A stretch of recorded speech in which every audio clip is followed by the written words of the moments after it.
First Samuel chapter 4. And Samuel's word came to all Israel. The Philistines capture the ark. Now the Israelites went out to fight against the Philistines. The Israelites camped at Ebenezer, and the Philistines at Aphek. The Philistines deployed their forces to meet Israel, and as the battle spread, Israel was defeated by the Philistines, who killed about 4,000 of them on the battlefield.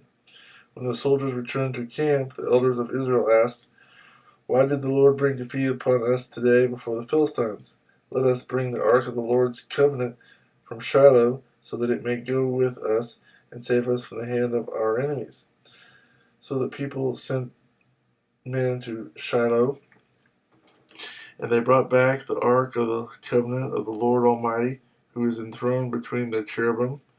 And Eli's two sons, Hophni and Phinehas, were there with the ark of the covenant of God. When the ark of the Lord's covenant came into the camp, all Israel raised such a great shout that the ground shook. Hearing the uproar, the Philistines asked, "What's all this shouting in the Hebrew camp?" When they learned that the ark of the Lord had come into the camp, the Philistines were afraid. "A god has come into the camp," they said. "We're in trouble. Nothing like this has happened before. Woe to us! Who will deliver us from the hand of these mighty gods?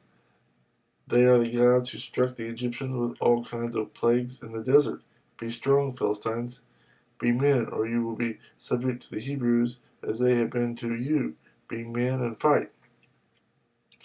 So the Philistines fought, and the Israelites were defeated, and every man fled to his tent. The slaughter was very great. Israel lost 30,000 foot soldiers.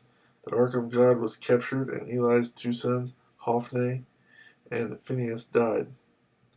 Death of Eli.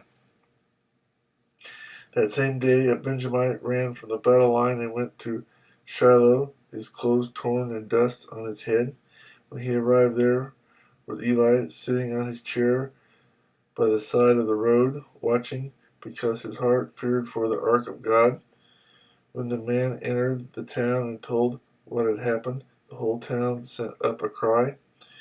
Eli heard the outcry and asked, "What is the meaning of this uproar?" The man hurried over to Eli, who was 98 years old and whose eyes were set so that he could not see. He told Eli, "I have just come from the battle line. I fled from it this very day." Eli asked, "What happened, my son?" The man who brought the news replied, "Israel fled before the Philistines, and the army has suffered heavy losses. Also, your two sons, Hophni and Phinehas, are dead, and the ark of God has been captured." When he mentioned the ark of God, Eli fell backward off his chair by the side of the gate.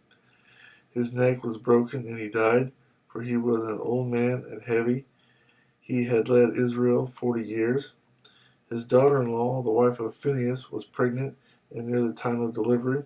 When she heard the news that the ark of God had been captured, and that her father-in-law and her husband were dead, she went into labor and gave birth, but was overcome by her labor pains. As she was dying, the woman attending her said, "Don't despair, you have given birth to a son." But she did not respond or pay any attention. She named the boy Ichabod, saying, "The glory has departed from Israel because of the capture of the ark of God and the deaths of her father-in-law and her husband." She said, "The glory has departed from Israel, for the ark of God has been captured."